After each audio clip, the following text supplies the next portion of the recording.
and allowing, within certain frameworks, allowing directors and directors of photography and gaffers to do their jobs.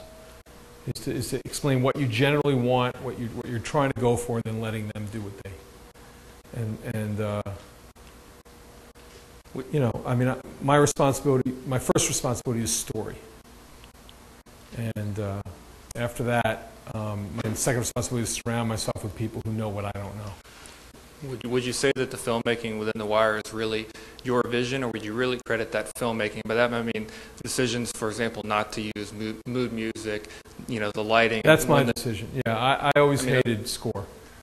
I hated score. Those are very strong filmmaking tastes, in my opinion, and style and they're vision. but they're sort of rooted in.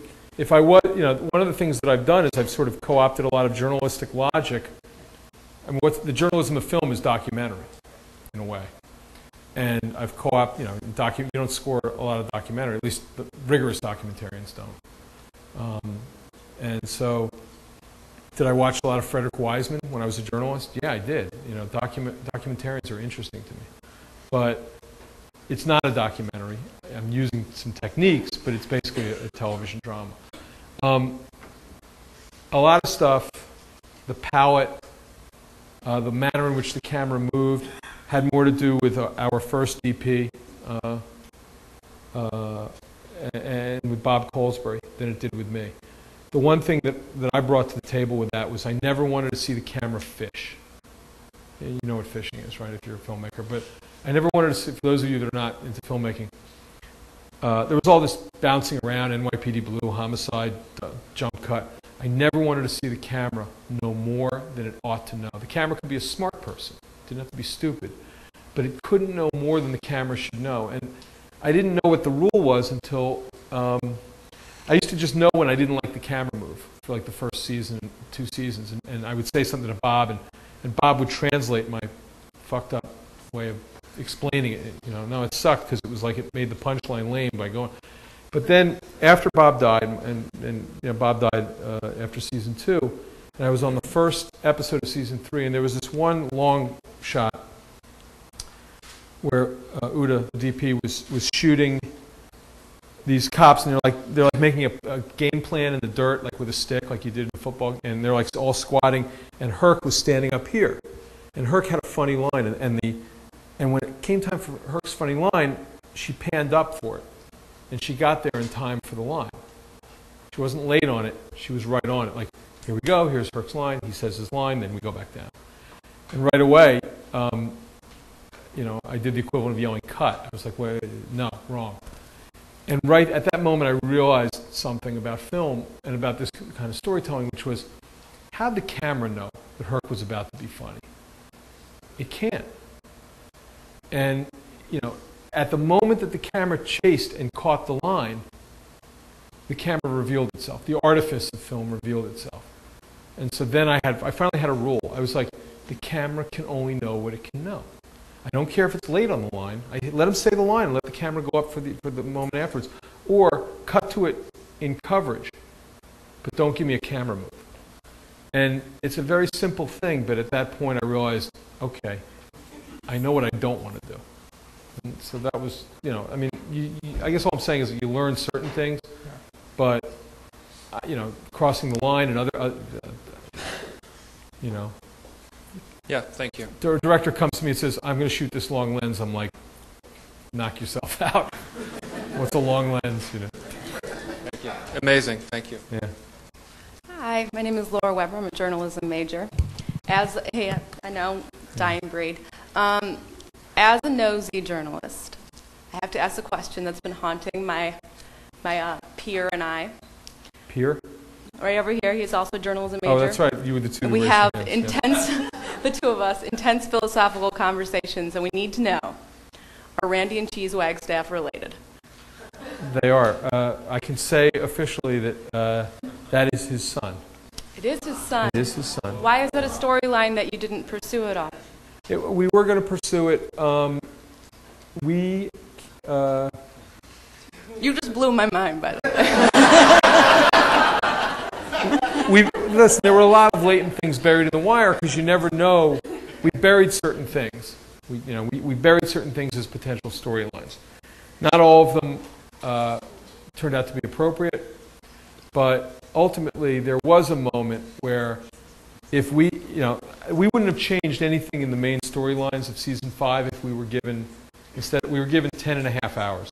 If we were given 12 hours, the main storylines would have stayed exactly as they were, but there would have been a little thing with Cheese and some disconnect between. It wasn't like he was going to adopt them or anything, but there was been a little disconnect there. There would have been a Cuddy storyline, a little minor storylines. That's where the extra hour and a half, or probably And by the way, if we thought it would have really aggressively added to the picture, I could have gone back and said to HBO, I need 11 hours, I need 12. At the point at which we were in production, Carolyn Strauss would have granted it. It was I went back to her. I said, I can't finish number 10 in 60. I need 90 minutes, and she said no problem. So ultimately, it wasn't as if evil HBO was stomping all over the wire and not giving us what we needed.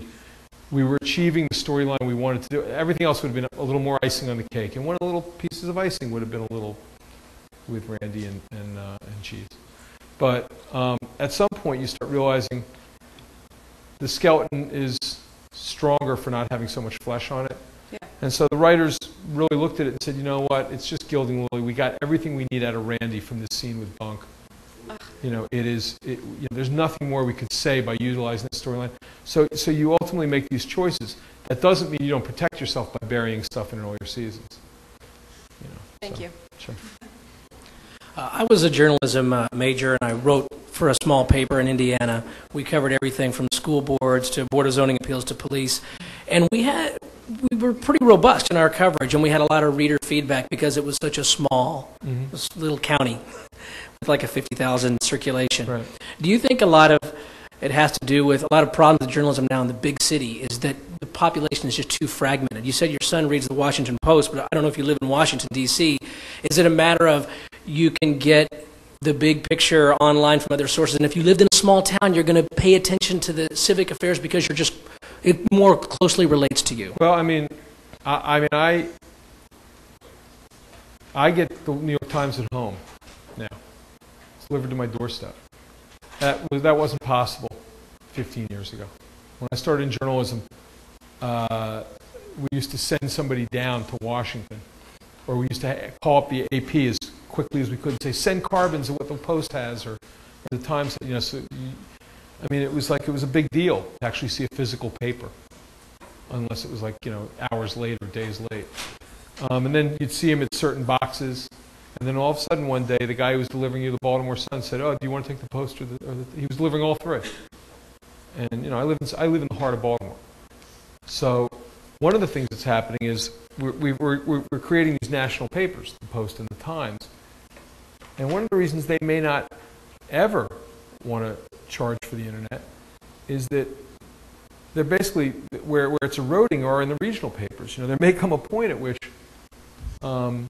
you may start seeing some big city dailies go under, and then you'll see the